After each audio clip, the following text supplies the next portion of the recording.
मैं हूं पूजा चौरसिया आपके साथ और आप देख रहे हैं AB star news national bulletin में आप सभी का स्वागत है।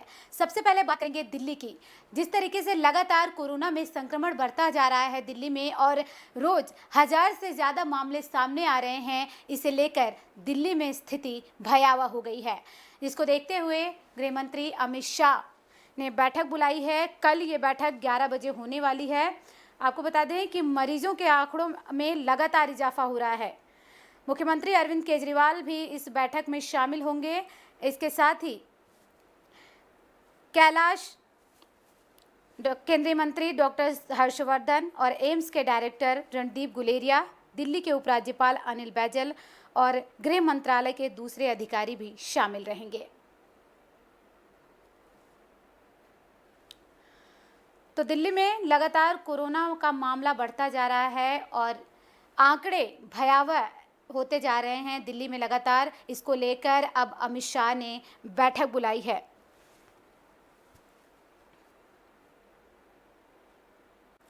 तो वहीं दिल्ली में स्वास्थ्य मंत्री सत्येंद्र जैन से जब टेस्टिंग के बारे में पूछा गया तो उन्होंने कहा कि टेस्टिंग बढ़ाने के लिए आईसीएमआर को अपनी गाइडलाइंस चेंज करनी पड़ेगी। तो स्वास्थ्य मंत्री सत्येंद्र जैन ने ये बयान दिया है, ये उनका बड़ा बयान सामने आया है, जिसके बाद टेस्टिंग किट को लेकर आपको बता दें कि लगातार सवाल उठाए जा रहे थे। अब उन्होंने कहा है कि हम गाइडलाइन का उल्लंघन नहीं कर सकते, आईसीएमआर की शर्तों के आधार पर ही टेस्ट हो सकते हैं। सभी सरकारें उन शर्तों को मानने के लिए बाध्य हैं। सत्येंद्र जैन ने यह भी कहा कि केंद्र सरकार और आईसीएमआर ने कह दीजिए उनसे कि सभी लोगों के लिए टेस्ट ओपन कर दें, ताकि जो टेस्ट करवाना चाहें वो करवा लें। लेकिन ओपन टेस्ट कराने से एक दिक्कत यह होगी कि बीमार लोग कम टेस्ट कराएंगे और सशंकित लोग ज़्यादा कराएंगे। हो सकता है कि एक दिन में 1 लाख लोग टेस्ट कराने पहुंच जाएं। ऐसे में आपका नंबर 1 महीने बाद ही आएगा। तो दिल्ली के स्वास्थ्य मंत्री सत्येंद्र जैन का ये बड़ा बयान सामने आया है, जिसमें उन्होंने टेस्टिंग को लेकर उठे सवाल पर यह जवाब दिया और कहा कि आईसीएमआर को अपनी गाइडलाइन चेंज करनी पड़ेगी, तभी दिल्ली में टेस्टिंग ज़्यादा हो पाएगी। तो ओपन टेस्ट को लेकर बात कहा है, उन्होंने कहा है कि अगर ओपन टेस्ट कराया जाए तो हालांकि दिक्कत होगी, लेकिन इससे टेस्टिंग में ज़्यादा इजाफा हो जाएगा। तो ये मामले लगातार दिल्ली में जिस तरीके से बढ़ते जा रहे हैं, स्थिति भयावह होती जा रही है। ऐसे में दिल्ली के स्वास्थ्य मंत्री का ये बड़ा बयान सामने आया है। तो अगली खबर भी दिल्ली से बात करेंगे, जहां पर बीजेपी की ओर से कटाक्ष किया जा रहा है दिल्ली सरकार पर। कहा जा रहा है कि यहां पर मरीजों को मरने के लिए छोड़ दिया गया है। ये बड़ा बयान लगातार सामने आ रहा है और स्वास्थ्य व्यवस्था को लेकर दिल्ली बीजेपी के पूर्व अध्यक्ष और सांसद मनोज तिवारी ने कहा कि मुख्यमंत्री अरविंद केजरीवाल इस्तीफा दें। मनोज तिवारी ने यह भी कहा कि दिल्ली में मरीजों के साथ जानवरों से भी बदतर सलूक हो रहा है। जो लोग कोरोना पॉजिटिव पाए गए हैं, उनके परिवार वालों के भी टेस्ट नहीं हो रहे हैं। मनोज तिवारी ने ट्वीट किया है कि दिल्ली में एक दिन में 2137 केस सामने आए हैं। ये जो आंकड़े हैं बेहद डरावने वाले हैं। तो अस्पतालों में बेड नहीं हैं, ऑक्सीजन तो खरीदने का ऑर्डर हुआ है, लेकिन मुख्यमंत्री पब्लिक की चिंता की जगह अपनी फोटो चमकाने में व्यस्त हैं। ये कटाक्ष किया है मंत्री ने। तो सीएम केजरीवाल ने इस्तीफा दे ये मांग की है। पूर्व अध्यक्ष बीजेपी के दिल्ली के बीजेपी सांसद ने केजरीवाल को निशाने पर लेते हुए ये भी कहा कि 5 साल से दुनिया को कह रहे थे कि सबसे बढ़िया हेल्थ बुनियादी ढांचा पर खर्च कर रहा हूं, 5 साल का बजट खा गए क्या? यह आरोप लगाया है पूर्व अध्यक्ष बीजेपी के मनोज तिवारी ने। तो बड़ा बयान सामने आया है। उन्होंने लगातार सवाल किया है दिल्ली की सरकार से। उन्होंने कहा है कि जो वादे किए थे उसको लेकर क्या अब 5 साल में वो बजट खा गए हैं? तो अब बात करेंगे केरल की, जहां पर साफ साफ केरल सरकार ने ये कह दिया है कि अगर आपके पास कोरोना की नेगेटिव रिपोर्ट नहीं है तो आपको एंट्री नहीं मिलेगी राज्य में। ये बड़ा बयान है और बड़ा फैसला है केरल सरकार की तरफ से, जहां पर उन्होंने कहा है कि लगातार संकट बढ़ता जा रहा है। ऐसे में मध्य पूर्वी देशों से चार्टर्ड फ्लाइट के जरिए आने वाले यात्रियों को केरल में आने की इजाज़त तभी होगी जब वे कोरोना की नेगेटिव रिपोर्ट लेकर आएंगे। उनके लिए कोरोना टेस्ट फ्लाइट से पहले कराना अनिवार्य होगा। केरल में मध्य पूर्वी देशों से आने वाले 3 से 6% नागरिकों में कोरोना संक्रमण की पुष्टि हुई है। अब केरल आने वाली सभी उड़ानों में यात्रियों का कोरोना नेगेटिव सर्टिफिकेट होना अनिवार्य है। इसके साथ ही राज्य सरकार की ओर से यह भी आदेश आया है कि सभी ऑपरेटर्स पर लागू होगा ये। पहले ही चार्टर्ड फ्लाइट की इजाज़त इसके लिए दी जा चुकी है। बड़ा बयान कह सकते हैं, बड़ा फैसला कह सकते हैं केरल सरकार की ओर से ये लिया गया है।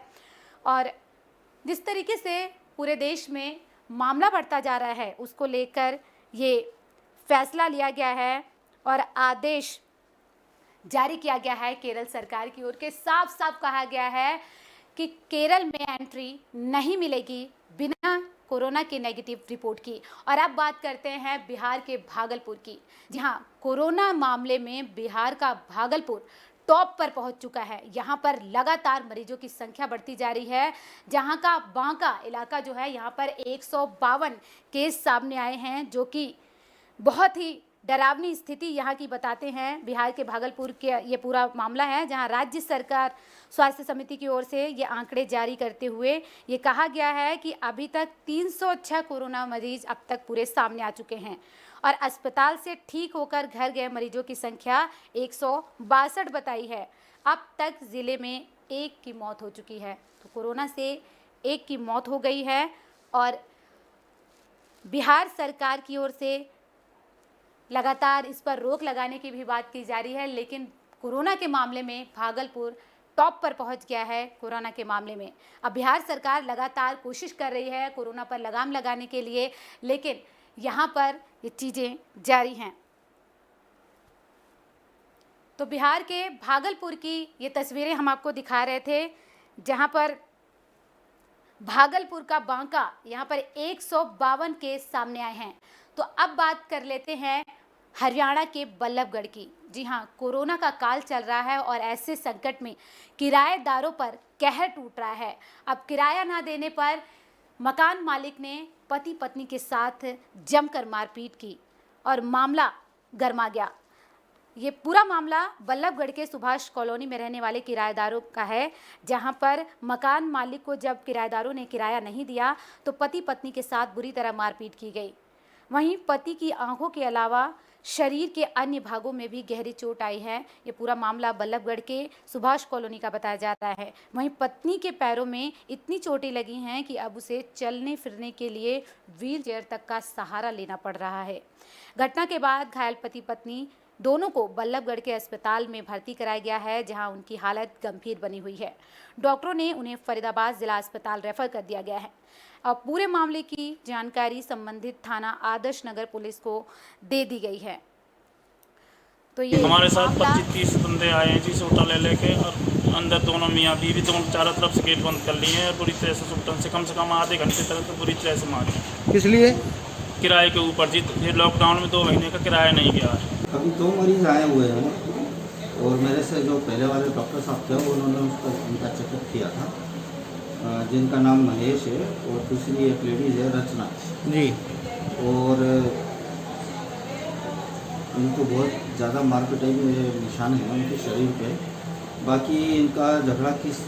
चलिए अब बात कर लेते हैं हरियाणा के ही हिसार की, जहां पर कोरोना का संकट लगातार गहराता जा रहा है। यहाँ भी आंकड़े डराने वाले हैं और लगातार मरीजों की संख्या में इजाफा हो रहा है। यहाँ से भी तस्वीरें डराने वाली सामने आ रही हैं। बात करें यहाँ कोरोना कहर की, तो शहरों के बाद अब ग्रामीण इलाकों में कोरोना ने दस्तक दे ही दिया है। और उल्काना में से 8 किलोमीटर दूर की बात करें तो दौलतपुर में कोरोना का एक मरीज सामने आया है, जिसके बाद हिसार की जाट धर्मशाला में मरीज को भर्ती कराया गया। पूरे गांव की स्क्रीनिंग शुरू करने के साथ ही पूरे गांव को कंटेनमेंट जोन बनाकर सील करने की तैयारी भी है। बताया जा रहा है कि मरीज रोहतक में लैब टेक्नीशियन का काम करता था और 10 जून को रोहतक से अपने घर आया था, जिसकी जाँच रिपोर्ट पॉजिटिव आई है। पूरे गाँव में इस केस के आने के बाद हड़कंप मच गया है। हरियाणा के हिसार की बात हम कर रहे हैं, जहां पर एक केस सामने आया है उल्काना से महज 8 किलोमीटर दूर की, जहां पर लैब टेक्नीशियन जो कि दिल्ली से लौटा था हाल ही में, उसकी रिपोर्ट नेगेटिव आई है। कल शाम को हमारे पास रिपोर्ट आई है, रोहतास सन ऑफ उमेश सिंह है, ये रोहतक में काम करता था अपने लाल पैथ लैब में एलटी के तौर पे। 9 तारीख को ये यहाँ पे आया था, 10 तारीख को इसकी सैंपलिंग हुई थी और कल इसकी शाम को रिपोर्ट पॉजिटिव आई है। उसके बाद से हमने उनके सारे मेंबर्स को होम क्वारंटाइन कर दिया है। वहीं अब बताते हैं आपको दिल्ली के मौलाना साद की उन तस्वीरों के बारे में जो लंबे समय से फरार चल रहा था और अब उस लंबे समय के बाद उसकी तस्वीरें जाकिर नगर से सामने आई है। जाकिर नगर के एक मस्जिद में नमाज पढ़ने के लिए लंबे समय बाद वो निकला और उसकी तस्वीरें सीसीटीवी में कैद हो गई। तो कोरोना महामारी के दौरान लापरवाही के बाद विवाद में नाम आने के बाद ये पहली बार है जब मौलाना साद को देखा गया है। मौलाना साद ने शुक्रवार को दिल्ली के जाकिर नगर इलाके में स्थित एक मस्जिद में जुमे की नमाज अता की। मस्जिद जाते वक्त मौलाना साद का चेहरा कैमरे में कैद तो हुआ, लेकिन चेहरे पर मास्क लगा हुआ था और हाथ में मौलाना कुछ ले जाता दिखाई दिया। निजामुद्दीन इलाके में स्थित जमात के मरकज मामले में एफआईआर दर्ज होने के बाद मौलाना साद अपने घर में ही कैद था और ये पहली बार है जब मौलाना साद को दिल्ली मरकज के बाद देखा गया है। क्राइम ब्रांच की टीम लगातार मौलाना साद की तलाश कर रही है। बावजूद इसके अब देखा गया है ये मौलाना साद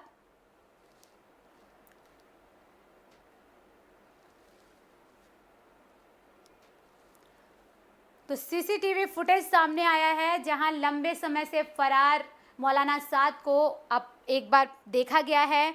लगातार सर्च जारी था, सर्च ऑपरेशन चलाया जा रहा था क्राइम ब्रांच की टीम की तरफ से, लेकिन मौलाना साद पकड़ में नहीं आ रहा था और अब सीसीटीवी फुटेज सामने आई है।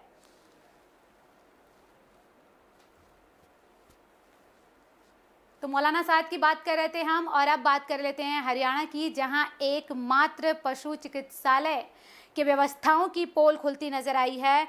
यहां पर कभी दवाइयां नहीं होती तो कभी डॉक्टर ही नहीं होते हैं। ये पूरा मामला आपको बताते हैं कहाँ का है। ये हरियाणा में रेवाड़ी के भाड़ावास रोड पर बने शहर के एकमात्र पशु चिकित्सालय का है, जहां सुविधाओं के अभाव में सफ़ेद हाथी साबित हो रहा है। जो कि पशुपालक प्रमोद शर्मा की माने तो पशु चिकित्सक और दवाइयां न मिलने की वजह से इस अस्पताल में दिक्कत बढ़ती जा रही है। उन्होंने बताया कि गाय पाल रखी हैं। कुछ दिन पहले वो पशु अस्पताल में गए थे तो डॉक्टर नहीं मिले, उसके बाद जब दोबारा गए तो उन्हें दवा नहीं मिली। उन्होंने अपने गाय के लिए पेट के कीड़े को मारने की दवा लेने के लिए वो गए थे, जब उन्हें डॉक्टर नहीं मिले। हालांकि जब डॉक्टर से बात की गई तो वो इससे इनकार करते नजर आए। उन्होंने कहा कि ऐसा कुछ नहीं है, कभी कभी इमरजेंसी में उन्हें बाहर जाना पड़ता है। तो ये रेवाड़ी के भाड़ावास रोड के एकमात्र पशु चिकित्सालय की तस्वीरें हैं। ये जो वेटनरी हॉस्पिटल है रेवाड़ी के अंदर, ये एक प्रकार से एक शो पीस सा है रेवाड़ी के अंदर जो बना हुआ है, क्योंकि यहाँ डॉक्टर बैठते हैं, पूरा स्टाफ भी बैठता है, लेकिन ना तो ये किसी पशु को देखते हैं और इनसे कोई भी दवाई लेने के लिए जाओ तो इनके पास कोई दवाई नहीं होती, ये पर्ची पे लिख के देते हैं। हरियाणा के बाद चलिए अब बात कर लेते हैं राजस्थान की, जहां के धौलपुर में पुलिस ने 2 शातिर मोबाइल लुटेरों को गिरफ्तार किया है। ये मोबाइल लुटेरे लगातार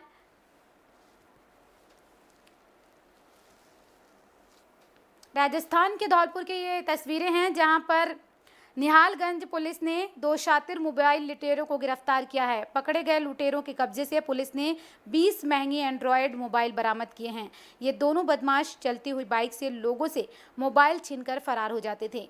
एक व्यक्ति ने इन बदमाशों का पीछा करके इन्हें पुलिस के हवाले किया है। आपको बता दें कि उसने अपना फ़ोन भी इनके कब्जे से वापस ले लिया है। ये दोनों आरोपी लंबे समय से शहर में मोबाइल लूटने की वारदातों को अंजाम देते थे।